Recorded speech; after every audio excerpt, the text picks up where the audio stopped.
a planté un arbre avant de mourir n'a pas vécu inutilement. C'est un proverbe béninois. Notre projet s'appelle Sous l'arbre à palabres. L'arbre à palabres est un arbre sous lequel se réunissent les gens du village pour discuter.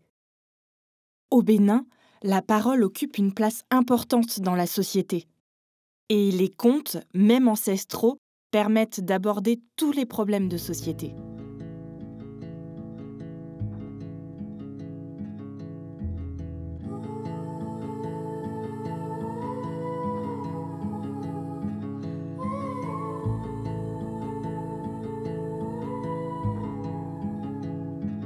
Je m'appelle Noémie, j'ai 29 ans et je suis directrice artistique de la compagnie Nomadiceran. Nomadiceran, c'est une compagnie de théâtre de sensibilisation créée en 2017. Nous sommes environ une dizaine d'artistes, comédiens, comédiennes, auteurs, autrices, metteurs, metteuses en scène, à travailler sur l'éducation dans l'objectif d'un mieux vivre ensemble. En fait, nous utilisons le théâtre comme vecteur d'échange humain et de transversalité culturelle. Suite à un premier projet en 2018 au Bénin, Sous l'arbre à palabres a été initié en 2019 par 3 membres de la compagnie, François, Paul et moi-même. C'est un projet interculturel entre la France et le Bénin qui met en avant la richesse culturelle de nos 2 pays autour de nos enjeux communs pour le développement durable et de notre langue commune, le français. Nous avons 2 missions.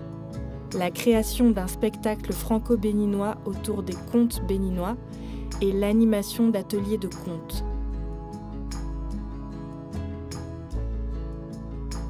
Cette année, nous avons pu collaborer avec 4 artistes béninois. Louise, Jean-Baptiste, Afissou et Patrice, venus de Natitingou, Parakou et Cotonou. L'association Katoulati, dirigée par Patrice Toton, est une association béninoise qui promeut les arts de l'oralité et en particulier du conte. C'est grâce à la collaboration de nos 2 associations que nous avons pu réaliser le projet Sous l'arbre à palabres.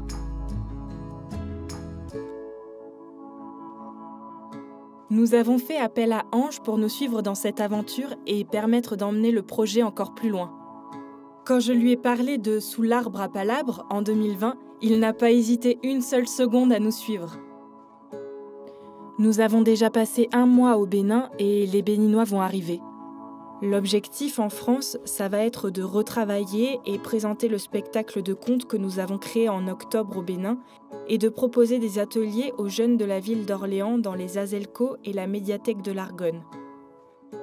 Nos contes parlent de l'environnement et de notre impact sur celui-ci. Ils vont permettre, à travers nos actions, de sensibiliser les jeunes et les plus grands à ces thématiques qui nous touchent tant au Bénin qu'en France.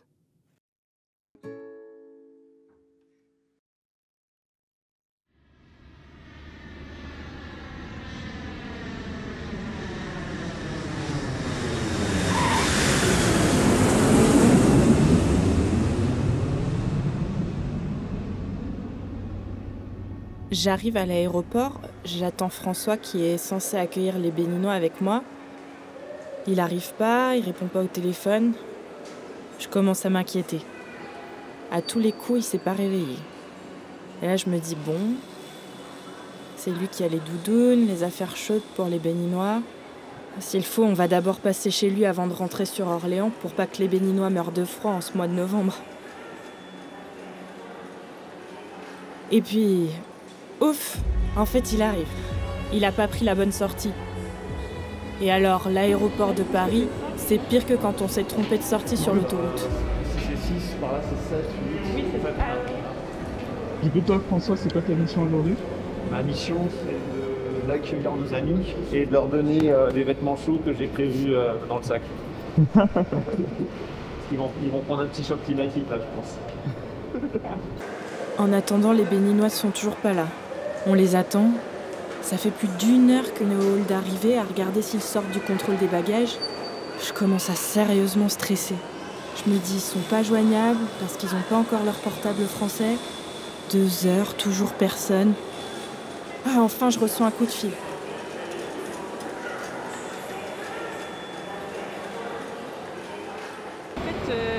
Donc ils étaient coincés à la police des frontières puisque du coup ils sont arrivés avec des papiers qui sont tous frais et qui ont été faits très récemment et ils n'ont pas encore d'euros sur eux.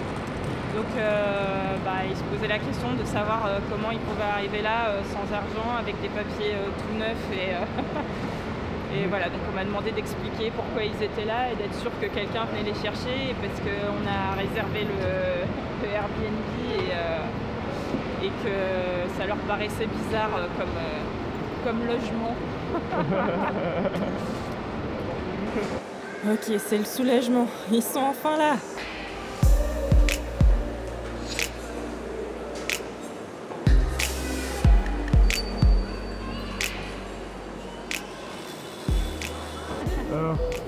T'es prêt pour affronter une fois là?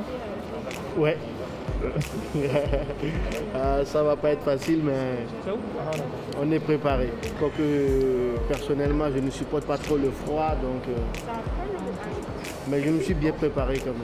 Et avec les manteaux de François, ça va le faire.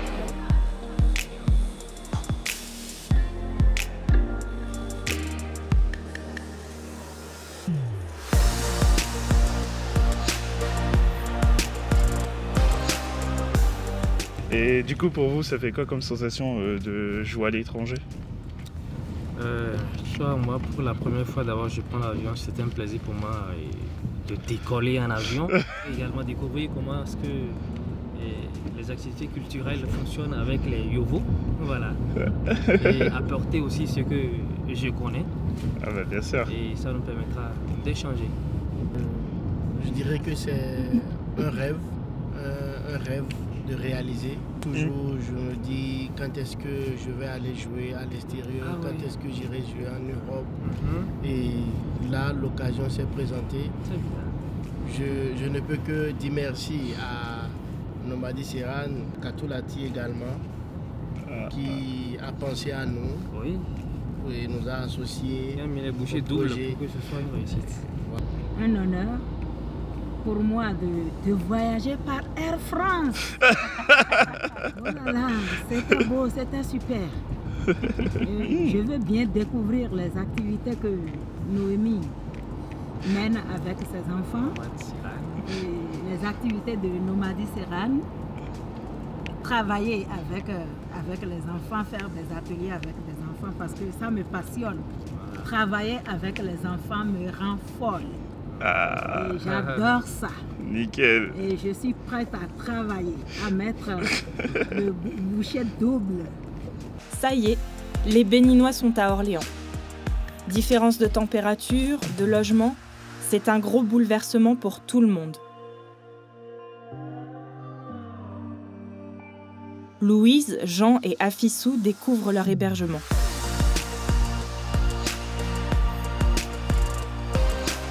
Je sais que c'est maintenant que le choc des cultures commence. Il y a une grosse adaptation tant sur l'espace que sur le temps. Je sens l'énergie à la fois fatiguée mais décontractée de mes amis et le speed dans lequel je suis car dès demain, on commence. La vie en communauté, les rendez-vous, les rencontres, les répétitions, les ateliers, les arrivées et départs, tout va s'enchaîner. J'ai mis la tarte aux pommes sur mon jean. Non, mais c'est la goussette, c'est meilleur. Non, j'ai pas. C'est libre. Ça va, j'ai perdu. Alors la team, Salut Ange. c'est quoi le programme aujourd'hui? On a des ateliers à donner dans les ASELCO et il y a des établissements scolaires. Non, non. Que des ASELCO. Aujourd'hui, Ouais. que des ASELCO. Ok. C'est le week-end, hein. Les enfants, ils auront quel âge du coup? Entre 12 et 17 ans. Pas peur de l'agitation? Ça va. Non. On a l'habitude. Et moi, je pars avec monsieur Jean. Mais Monsieur Jean Darry. Vous partez où? Nous, on part, on est les moins loin d'ici. On part 20 minutes à pied. À la Zelco aussi, mais c'est un bâtiment qui est en centre-ville, quoi. À la Zelco Gare. La Zelco Gare, pour avoir les informations spéciales et spécifiques. Donc là, il va falloir gérer la fatigue, donner sans trop donner. C'est ça le point important. Mais ça va aller. 12-17 ans, c'est plus facile que les moins de 5 ans. Ça, c'est la base. Et comme il y a Jean avec moi, on forme un duo efficace. Un duo efficace. Qui a déjà fait ses preuves. Ah oui. On a déjà mené des ateliers avec les jeunes au Bénin en octobre. Du coup, on cherche à faire le pont entre les deux. Après, à Orléans, c'est plus complexe car on a différentes tranches d'âge. On a d'abord défini la durée des ateliers.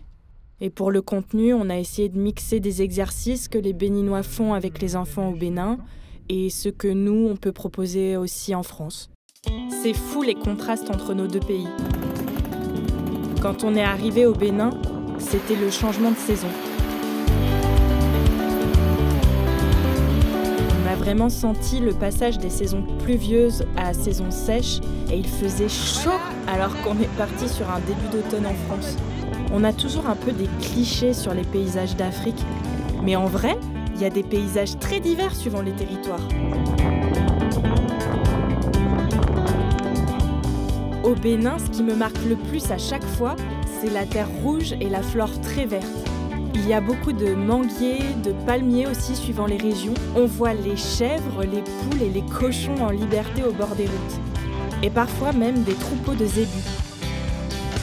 Alors qu'ici, les Béninois ont découvert le ciel grisonnant, les nuages, la neige même, et le froid de novembre. Dans les grandes villes, il y a beaucoup de zémidjans. Ce sont des taxis-motos. Alors quand on prend un zem, on oublie toutes les règles françaises. On monte à 1 ou 2 avec le chauffeur et souvent sans casque. Une fois, j'ai vu un papa sur une moto avec un enfant devant, un derrière et un sur chaque genou. En France, ce serait impensable.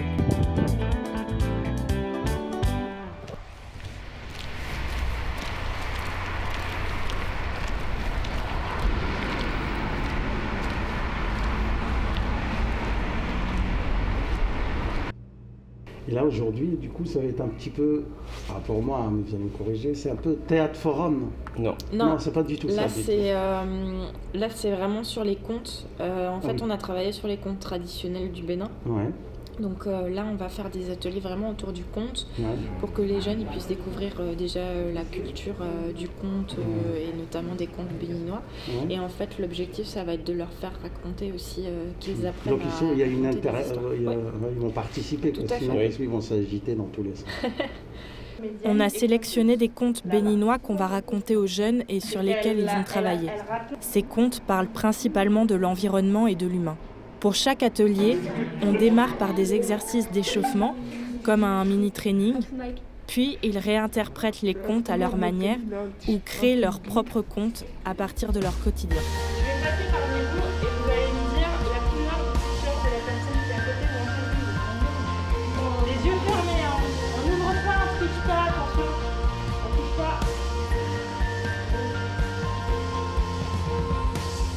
On ne triche pas, on ferme les yeux. S'il vous plaît.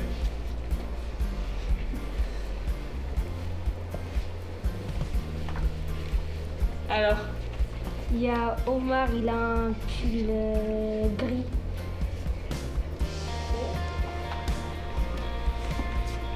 Il y a Mohamed Benzalmouni, il a un gilet bleu.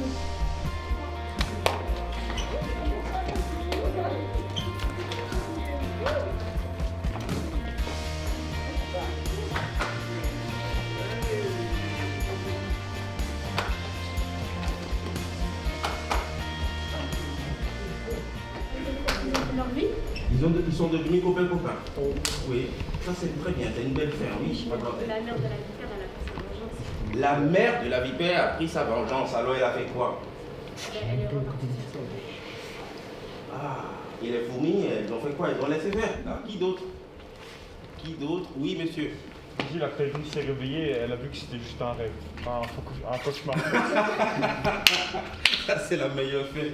Donc, elle s'est réveillée, elle a vu que c'était un cauchemar. Donc, ça, c'est rien du tout. On organise ces ateliers autour du conte auprès des enfants. Parce que, d'abord, si vous avez bien remarqué, il y a un contenu qui tient compte du corps de ces enfants. Donc il y a des exercices physiques qui leur permettent de travailler le corps, la mobilité, qui leur permettent de se rendre compte des capacités qu'ils ont et des compétences qu'ils peuvent développer avec leur corps, donc compétences physiques, capacités physiques. Mais il y a aussi une dimension cognitive qui est liée à la mémoire, qui est liée à la capacité de formuler des phrases cohérentes ou de verbaliser une situation. Vous voyez, et parfois, vous savez, quand on va chez le psy, on dit pour se soigner, il faudrait que le patient réussisse à verbaliser la situation.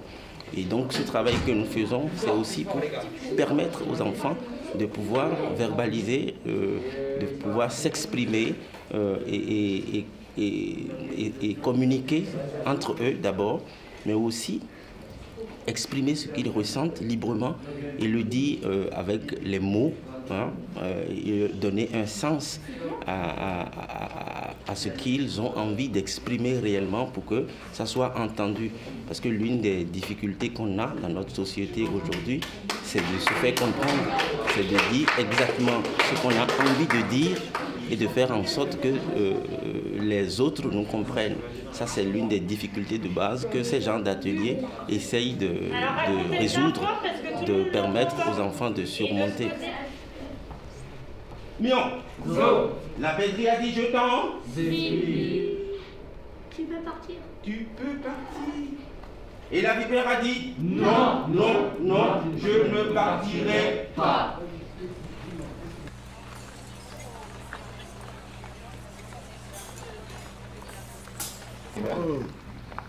Vous avez goûté le fromage que je vous ai donné?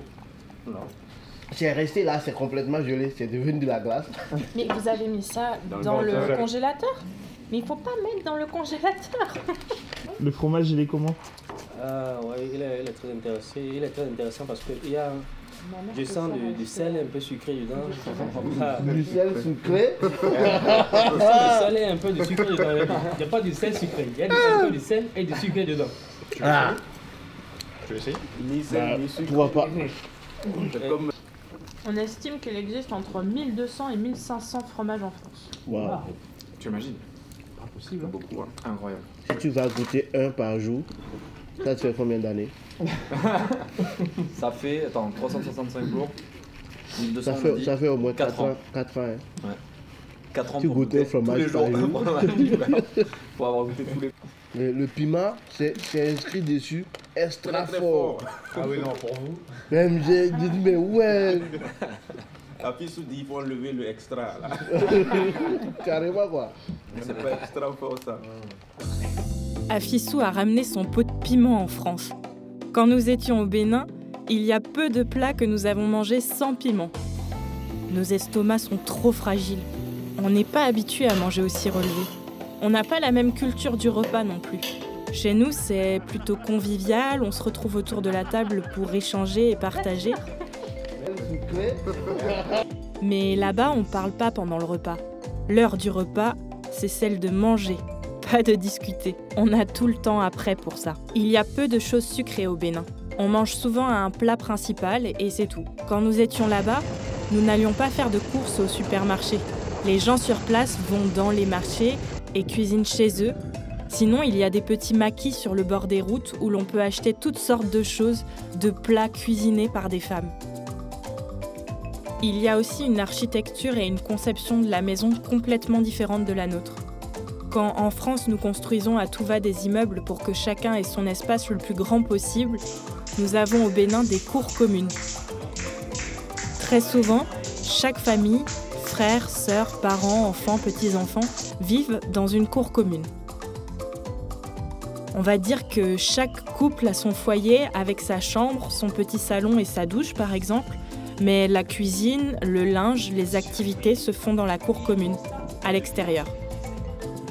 Quand nous sommes arrivés à Cotonou, nous avons logé près de la maison de Katoulati, notre partenaire.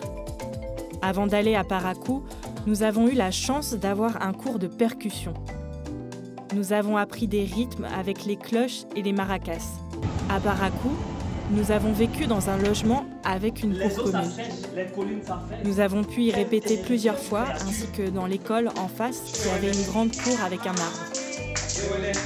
L'Institut français de Parakou nous a aussi accueillis pour nos derniers jours de répétition, ce qui nous a permis d'aboutir au spectacle et de le consolider avant de le jouer. Après notre séjour à Parakou, nous sommes allés à Natitingou. Nous sommes restés seulement 2 jours, mais nous avons pu présenter le spectacle à de nombreux jeunes dans un collège. C'était vraiment une belle expérience. Nous avons terminé notre périple à Cotonou, tout au sud, où nous avons joué à Zinvié, dans la vallée du Sitatunga. C'est un espace protégé où sont recueillis de nombreux animaux, dont le Sitatunga, qui est une sorte d'antilope qui vit à la fois dans l'eau et sur la terre. 8, 7, 6, 5, 4, 3, 2, 1, 0. 0. Oh, ça a marché. Ça c'est trop cool.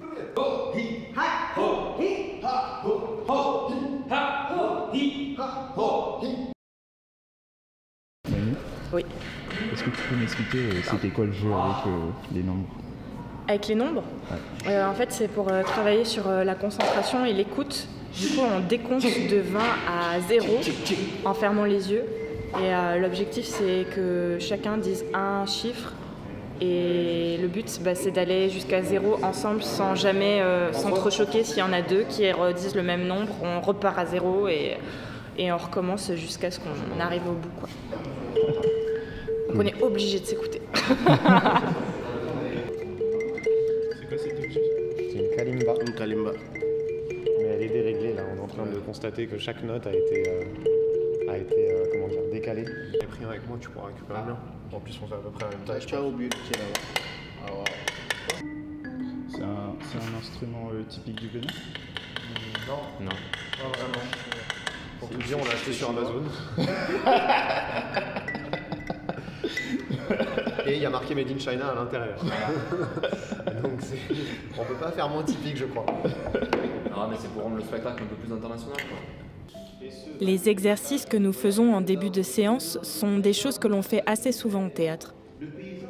Ils nous permettent de nous échauffer au niveau du corps et de la voix. Ça nous évite quelques dangers sur scène et nous aide à nous mettre dans une même énergie, à nous connecter les uns aux autres. Parce que la base du théâtre, c'est aussi ça, être ensemble, à l'écoute les uns des autres.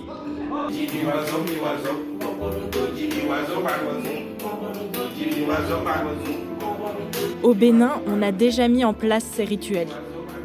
Quand on s'est tous retrouvés à Parakou, on a commencé les répétitions par du travail de texte. On a fait beaucoup de travail de lecture et de répartition.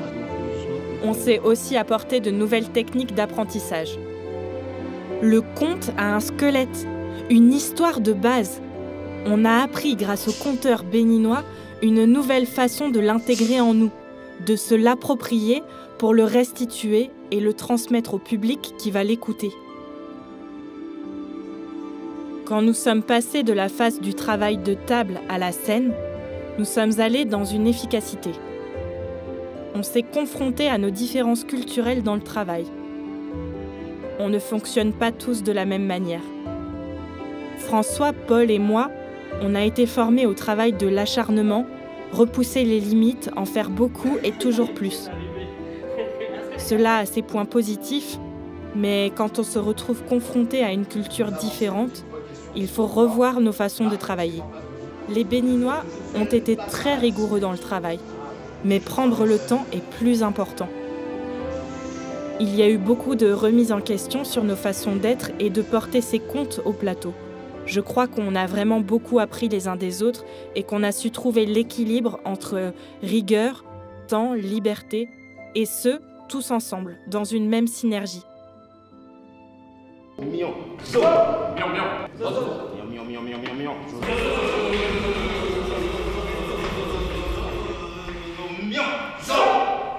dit chez nous que si un homme est très pressé d'avoir un enfant, il vaut mieux pour lui d'épouser une femme qui est déjà enceinte.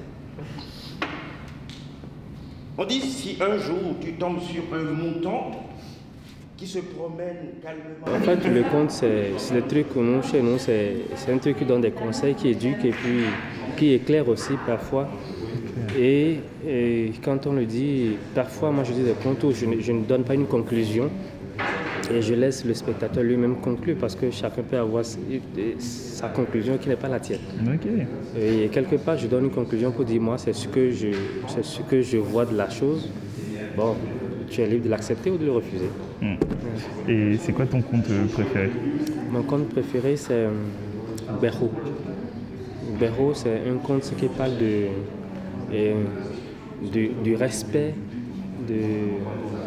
respect de la nature, du respect de...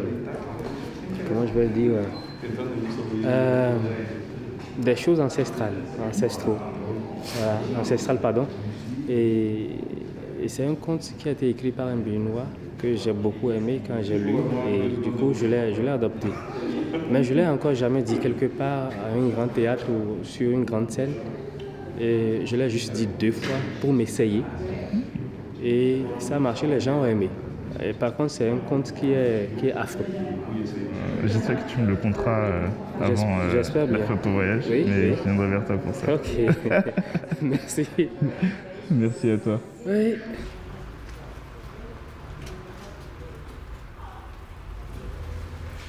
Ok, vous venez par là? Vous venez avec nous? Ah, il n'y a que nous. On va commencer, on va juste se faire un cercle entre nous pour apprendre l'espace. Tu me donnes la main? On va faire un cercle. Tu peux juste essayer voilà, de mettre les portables et les téléphones. Ouais. Ouais, déposez-les quelque part sinon ça va vous embêter. Hop, ça tu donnes la main à... Ok, on fait un beau cercle. Voilà, ok. Et là on peut lâcher les mains. Si on fait zap, ça va sur toi. Et après tu fais zip ou zap. Mais tu comprendras. De toute façon c'est en jouant qu'on va comprendre. D'accord? Ok. Tu peux commencer par zip ou zap. Zap. Vas-y.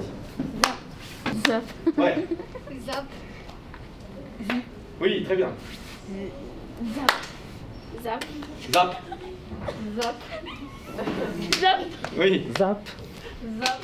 Alors l'objectif de cet atelier c'est de commencer un petit peu à faire de l'éveil avec les enfants théâtrales. Donc leur faire des petits exercices, un petit échauffement pour commencer, et puis ensuite travailler un peu sur leurs émotions, sur le froid, le chaud, voilà, les matières, des choses comme ça, qu'ils commencent à avoir une petite approche du théâtre.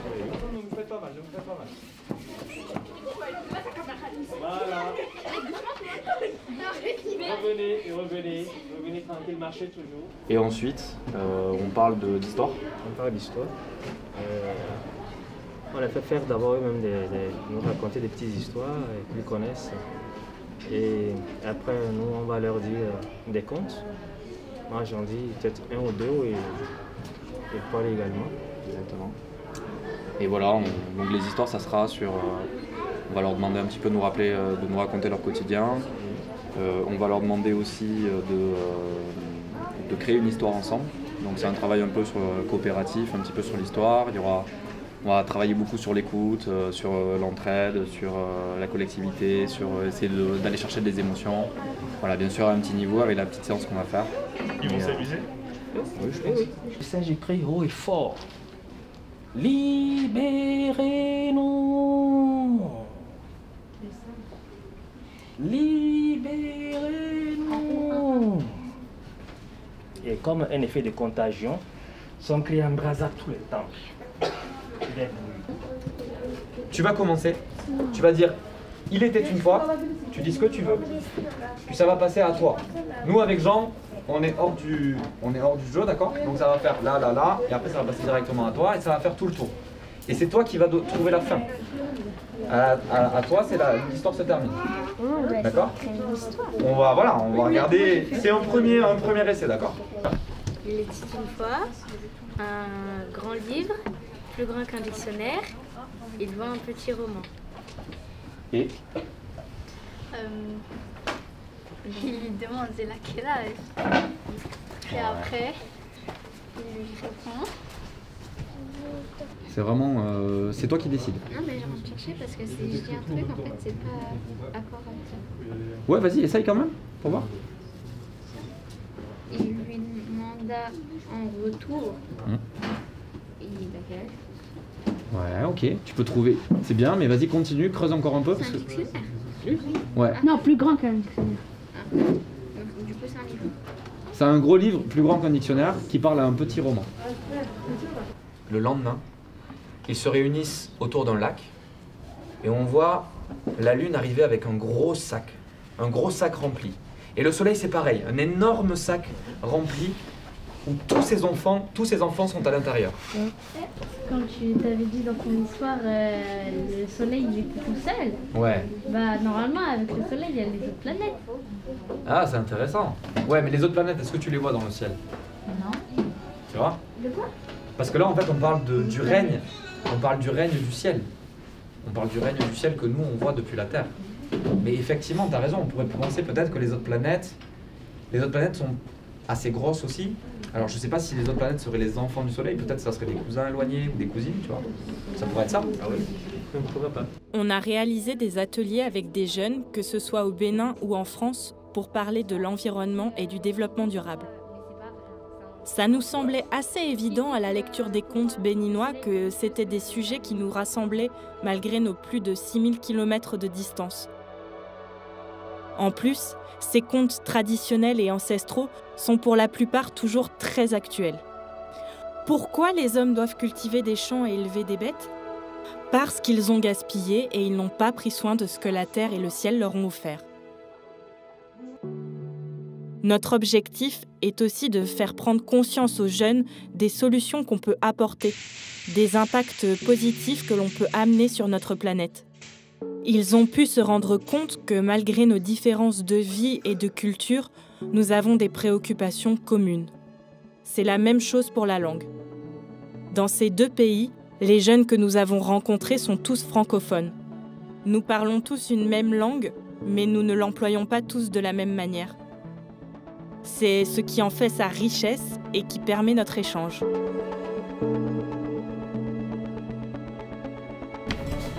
Du coup, j'ai une question pour toi en fait. J'ai demandé aux autres qui était le ou la plus sage du groupe. Donc sage pour sagesse. Ils ont dit que c'était toi. Je suis honorée. Et parce qu'en fait, du coup, j'avais une question. C'était enfin de ce que j'ai entendu par rapport au conte, j'ai vu que c'était vraiment des histoires qui racontaient en fait le fonctionnement du monde, la création, comment les choses se sont faites et pourquoi en fait pourquoi il y a cette énergie là dans les contes en fait, pourquoi il y a cette base d'histoire en fait. Merci beaucoup. D'abord les contes c'est des histoires imaginaires. C'est des histoires imaginaires qui au fait nous rappellent nos origines, l'origine de la création, et l'origine des végétaux, des animaux. Et en tant que tel, nos grands-parents l'utilisaient pour nous éduquer, pour nous enseigner, pour nous communiquer le savoir-faire, le savoir-être et le savoir-vivre. C'est des histoires qui fait voyager, on appelle ça le paysage mental. Lorsque le conteur raconte l'histoire, du coup, on vit ça. C'est comme si C'est comme si la scène se passait en notre présence, où à l'époque là, on était déjà nés, on existait déjà à cette époque. Exactement. Et voilà. Donc du coup, vous êtes là en fait pour permettre aux spectateurs de pouvoir construire l'image aussi, parce que du coup vous êtes là sur la scène et tout. J'imagine que vous serez maquillés. Oui, on serait habillés, habillés et tout. Dans notre accoutrement, notre tenue de scène. En tout cas, j'ai hâte de voir ça.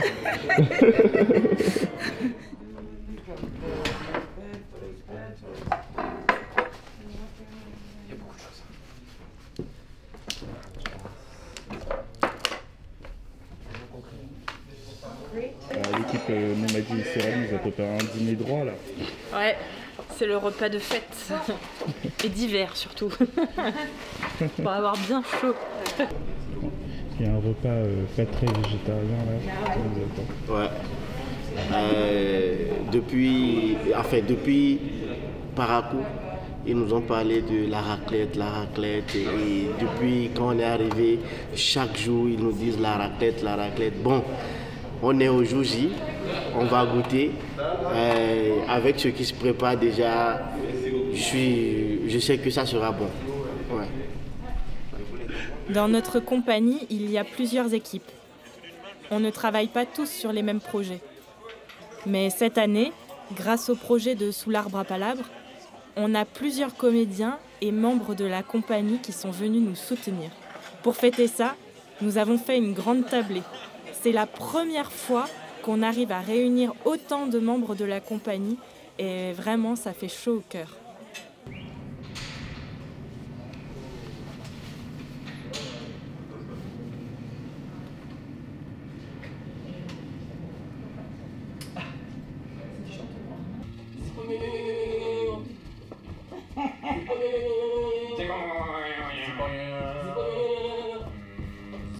Qu'est-ce qu'il fait là comme ça? Il écoute le sol. Il arrive à dire combien il y a de personnes dans le public là en bas, tu vois. Juste à l'écoute. Ils vont venir nous chercher Roxane. Du coup, je peux dire que il y a 5 personnes en bas. À peu près. Ça y est, on y est. On a joué 3 représentations du spectacle au Bénin et là, on est parti pour le jouer en France. J'ai peur que les gens ne viennent pas. J'ai tellement envie que les comédiens béninois rencontrent le public français, que le public français savoure la culture béninoise. On ne sait pas vraiment comment il va réagir. Au Bénin, les réactions étaient vives et spontanées, mais ici, est-ce que les gens vont percevoir nos histoires de la même manière? Est-ce qu'ils vont aimer les entendre? Vont-elles leur parler? On ne pourra le savoir qu'une fois sur scène. Tu n'arrêtes pas de regarder s'il y a du monde ou pas? Oui, c'est bon, ça arrive. Après 10 minutes de retard. Ah, elle est beaucoup plus souriante là.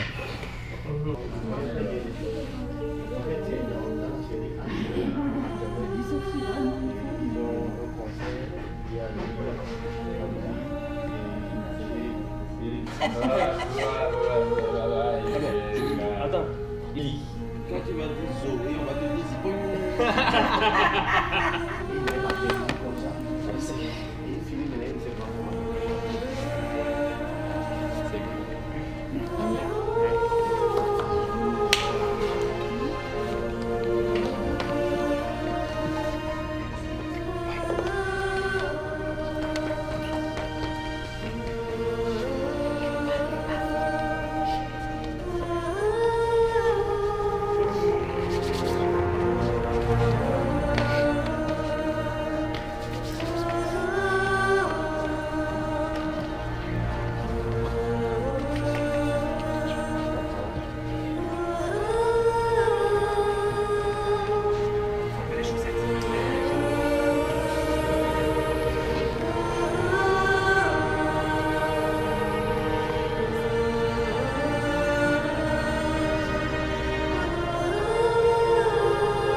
J'étais très émue.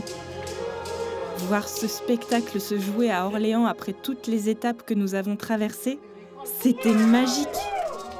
J'étais tellement heureuse de pouvoir partager ça avec nos amis et artistes béninois.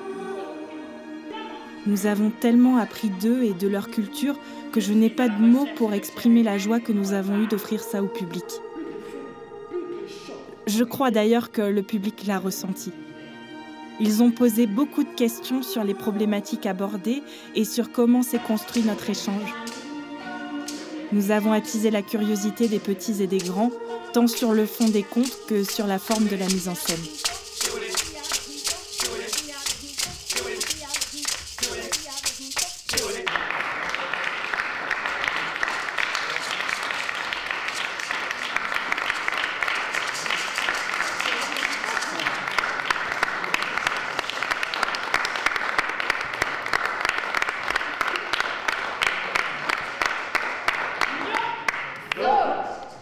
Merci beaucoup pour tous ces applaudissements. C'est donc c'est le grand jour du départ. Ouais. Ouais, ça y est. C'est terminé. Ce fut une belle. Tu veux faire la partie Ouais, c'est le départ et voilà, nous sommes en train de se dire au revoir. Mon grand garçon, le jeune garçon. Bon, monsieur. Certainement, c'est le lion. Ouais, on se reverra. Certainement. C'est le départ, mais c'est pas la fin. Ah ouais, c'est le départ, c'est pas la fin. Et comme on dit chez nous, à chacun, on donne la moitié du chemin, dans l'espoir de nous retrouver, de vous retrouver ici ou ailleurs. On garde l'autre moitié pour nous. Ah oui, c'est bien ça. Et c'est quoi la moitié du chemin du coup entre Paris et Cotonou? Ça fait quoi si on relie les deux points? on est en pleine mer là, on est en plein océan. Ah, ça va être en pleine mer Méditerranée ou ça? On va s'arrêter là, quoi. Donc comme c'est la moitié du chemin arrivé là, on dit hey, stop, on descend ici. On doit faire l'autre moitié. Tu fais pas ça dans l'avion, s'il te plaît. En fait, la moitié du chemin dont on parle, c'est le chemin qui lie un cœur à l'autre. Donc voilà. On vous garde là. Merci beaucoup. Merci beaucoup. Ce projet a été une expérience folle. Il nous a fait grandir, nous a appris à regarder le monde différemment, à nous remettre en question et à consolider nos valeurs et nos richesses pour mieux les transmettre. On a connu des moments difficiles avec la Covid, de gros coups de pression, de stress, tant sur le plan organisationnel qu'artistique. On a eu de la chance d'avoir des partenaires conciliants et bienveillants. Ça a été beaucoup d'énergie et d'investissement de la part de tous. Malgré ça, je crois qu'on a réussi à renforcer l'interculturalité et l'échange humain, à questionner le monde sur nos enjeux communs. On a planté de nombreuses graines, c'est sûr. Et qui sait, peut-être que dans quelques années, on verra pousser des arbres à palabres du Bénin jusqu'en France.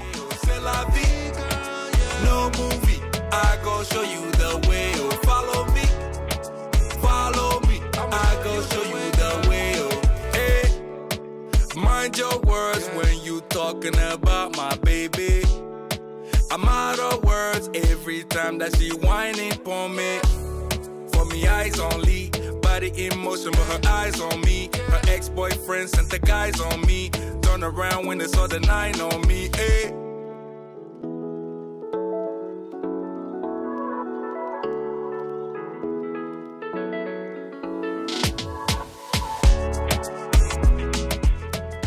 Ça fait depuis 2017 qu'on travaille ensemble et leur venue en France n'a pas été si simple parce que les démarches sont compliquées, l'administration est compliquée.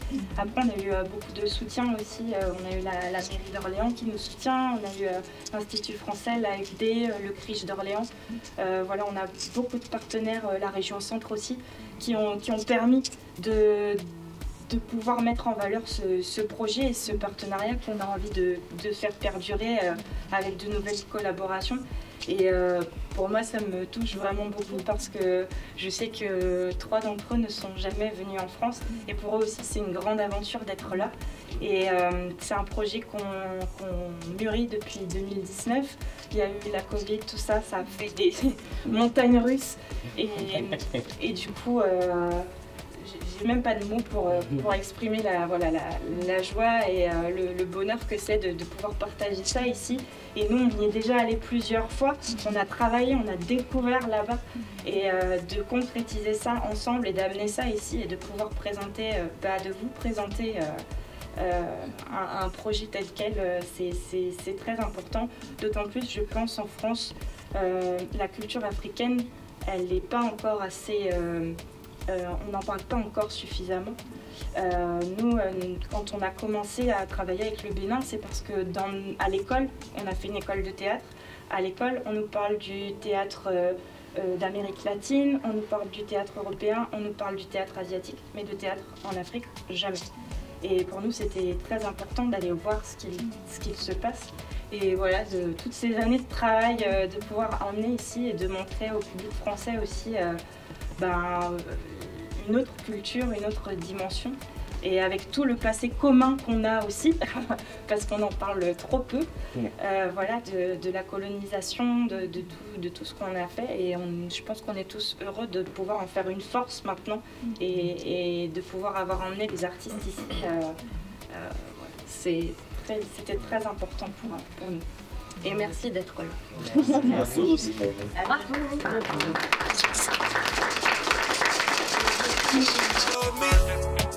Follow me, I go show you the way. Oh, follow me, I go show you the way. Oh, c'est la vie, no movie. I go show you the way. Oh, follow me,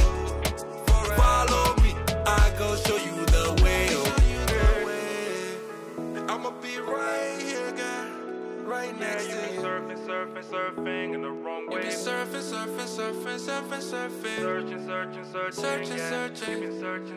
You've been searching, yeah. In the wrong place. Yeah. Du coup, je reviens vers toi parce que tu m'as promis de me raconter le conte de Béraud. Oui. Est-ce que tu peux me le conter? Pas de souci. On dit dans mon village que celui qui veut avoir du bon miel doit également avoir le courage d'affronter les abeilles. Et quand tu vois un oiseau qui se pose sur une branche sèche, c'est qu'il a confiance en ses ailes. Il était une fois dans un village aux 1000 divinités, une grande forêt. C'était une forêt pas comme les autres, car tous les dieux, tous les fétiches et tous les esprits protecteurs et justiciers du village y résidaient. Ici, depuis les premiers hommes de la terre, les habitants n'agissaient que sous les consignes et recommandations de Dieu. Tout le village était sain. Pas de famine, ni d'épidémie, jamais de conflit. C'était un village de paix et de sagesse. Tout était pur calme. Les hommes étaient simples et compréhensifs et tous les interdits étaient respectés dans les moindres détails. On ne doit pas pénétrer dans la forêt sacrée sans autorisation. On ne doit pas balayer ni laver la nuit. On ne doit pas aller au marché ni au champ la nuit. On ne doit pas dormir dehors la nuit. Et la femme en période impure ne doit pas entrer dans la forêt ni s'approcher des fétiches. Quiconque outrepassait une de ces lois était soit puni par les dieux, soit maudit par la population dans un soulèvement rituel. La vie suivait son cours normal dans ce village, jusqu'au jour où Béraud, le fils aîné du chef de la plus ancienne famille, et sa femme revenus au village, après un long séjour en ville, franchirent le seuil de l'infranchissable. Ils avaient mis le doigt sur l'œil gauche du fétiche, et la femme, en période impure, avait touché le crâne du crocodile, totem des habitants du village, et ceci au cœur de la forêt sacrée. Pourtant, ils avaient été prévenus. Pourtant, on le leur avait dit. Pourtant, le mari connaissait tous ses interdits. Le vieillard était venu plusieurs fois lui parler. Béraud, le fétiche des ténèbres et de la pleine lune, a interdit de se coucher dehors la nuit. Non, papa, laissez-la se reposer, elle est fatiguée, rien ne lui arrivera, avait rétorqué Béraud. Nous sommes un village, mon fils. Et tout comportement doit être respecté selon les consignes divines. Ça, c'est l'ancien temps, ça, le monde évolue et il faut évoluer avec. Alors, sur ces mots, le vieillard entra dans sa chambre, le cœur rempli de dégoût. Il était 1h du matin lorsque le drame se produisit. C'était souvent à cette heure que toute activité humaine cessait pour laisser place à Zando et aux esprits pour leur ronde habituelle. À cette heure, on pouvait observer tous les phénomènes surnaturels de la Terre. Les feuilles qui se déplacent de branche en branche, d'arbre en arbre pour leur réunion nocturne. Des aboiements lointains des chiens fétiches annonciateurs du bien et du mal se faisaient entendre. La terre se transformait en poussière et la rivière en montagne. Et c'était souvent à cette heure que Zando faisait passer des messages aux sages du village. Et à cette heure, tout était bouleversé. Zando était fâché. Il a fait le tour de la forêt sacrée et aussitôt, on entend une voix provenant de cette forêt. Pauvre mortel! Pauvre mortel! Pourquoi ne voulez-vous pas respecter les consignes des sages? Béro, tu as désobéi à ton père et ta femme a versé la cendre chaude sur ma peau. Et cela me brûle la plante des pieds. Sachez que chaque acte a ses conséquences. Assumez les conséquences de votre entêtement et de vos comportements inconscients. À ces mots, une nuée de chauves-souris envahit la cour familiale de Béro. Ces oiseaux à tant d'hommes crachèrent sur les dormeurs. Avant qu'ils n'aient le temps de se réveiller, c'était déjà trop tard. Chaque crachat se transformait en une plaie, une sorte de chancre rouge qui brûlait, qui coulait et qui puait. C'était parti pour une longue période de maladie. Ils ne sortaient plus. On ne les rendait plus visite car leurs pieds et mains pourrissaient. Leur peau collait sur la natte et les lambeaux y restaient. Le chef de famille a appelé le féticheur qui a invoqué toutes les divinités. Et il dit, il faut que le couple coupable soit livré au charognard en guise de sacrifice. Si ce vœu n'est pas exaucé d'ici 3 jours, le mal atteindra tout le village. À cette époque-là, les charognards n'avaient encore jamais rien dévoré. Le vieux, sage, soucieux de sa famille, a convoqué les animaux au bec arqué le lendemain à la forêt. Tout le village était réuni sur la place publique. Les 2 suppliciés étaient étendus sur une natte de paille, soutenus par les fils blancs, noirs et rouges. 4 hommes bien bâtis, paille nouée à la taille, étaient prêts à installer le hamac conçu pour la circonstance.